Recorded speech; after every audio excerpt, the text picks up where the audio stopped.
Yeah, at times, you know, I really like the tone I'm getting these days. I've got a lot of flexibility in the way I record my bass. I use 3 different devices to give me my sound, and I like the fact that I can be just deep bottom end, or I can make it crunchy and fuzzy and whacked out if I want to. But I tend now to you know, whereas when I started I had a lot of top, a lot of crunch, and a little bit of bottom. Now I have a lot of bottom and a little bit of crunch. So I've kind of come totally the other way.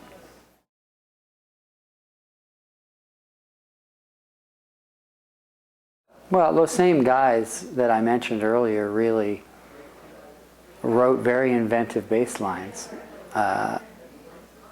Even Paul McCartney, I was a huge fan of his bass lines.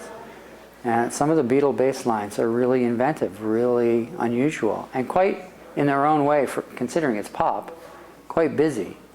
And they really change the song with what they're doing. So I was always drawn to the bass players that had a sound that was different than your typical vroomy bass sound, and I was always drawn to guys that wrote interesting melodies.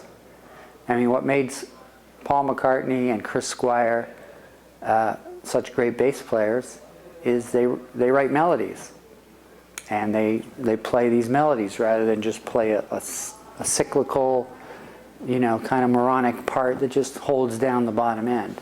I never wanted to do that. I was too insecure, and I wanted to show off too much just to be satisfied with playing some, you know, little, you know, pedestrian bass part.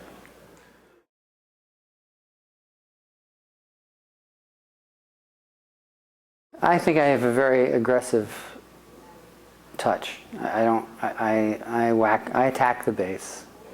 I mean, I can lighten up when I need to, and just depends on the nature of the song, but for the most part I play very hard.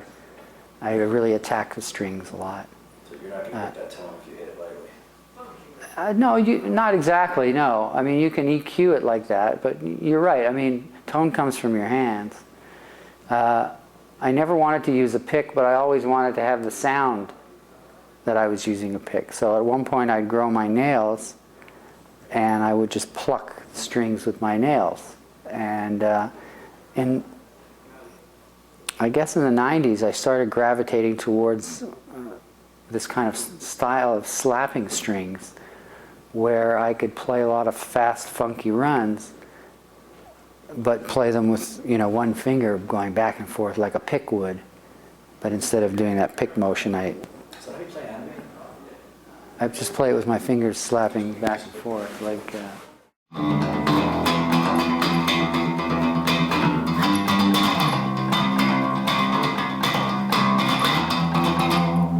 Yeah, it's that. Did that just come naturally, or was that like an evolution of something that you already?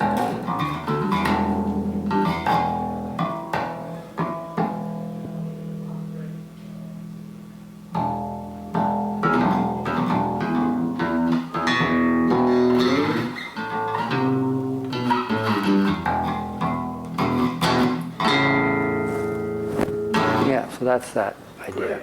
Okay. It's just this kind of, and sometimes I'll mute it. So I'm mute.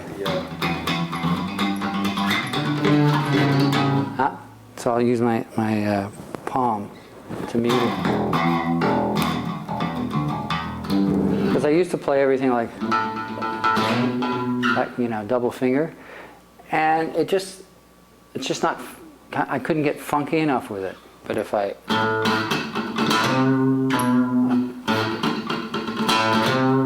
could do that kind of thing, you know, and it put more expression into it. And then I started experimenting with more of this kind of like, the new album, the last few albums I've done a lot of chordal playing and some.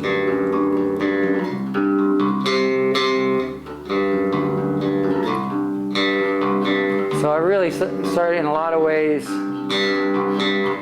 started applying almost classical guitar techniques to the way I'm playing bass.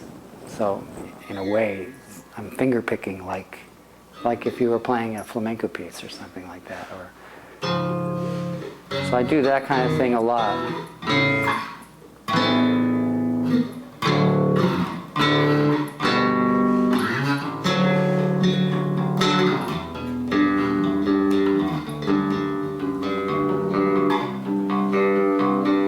So I have a lot of arpeggio parts on the new album, and the last few albums I've started doing that. Now eventually, like I do that when I'm writing a lot. So I'll write a song and I'll play it like I'm playing a guitar. You write on bass? Yeah, I write on bass a lot. And sometimes keyboards, but mostly bass. And occasionally guitar. Like a song on this album, Working Them Angels, I wrote on guitar. But mostly bass. But I'll play it as if I'm playing a guitar. You know, that kind of thing. That kind of thing. So when you bring it into Alex, so when Alex and I are jamming, sometimes I reverse the role, where I'll play this arpeggiated thing, and then he starts playing all this single line stuff that normally a bass player would play, but he plays it, but he's not playing low, he's playing high, because I've kind of become the rhythm guitar, and he then takes the lead. And when we record the song, sometimes the lack of bottom end is apparent, like a song Armor and Sword on this album.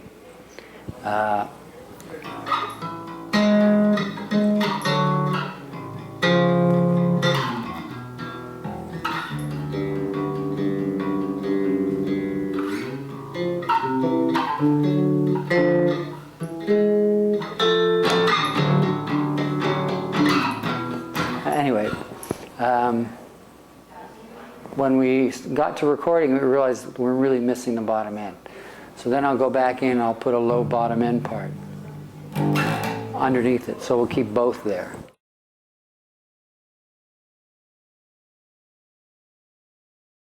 Well, I don't stay on top of it.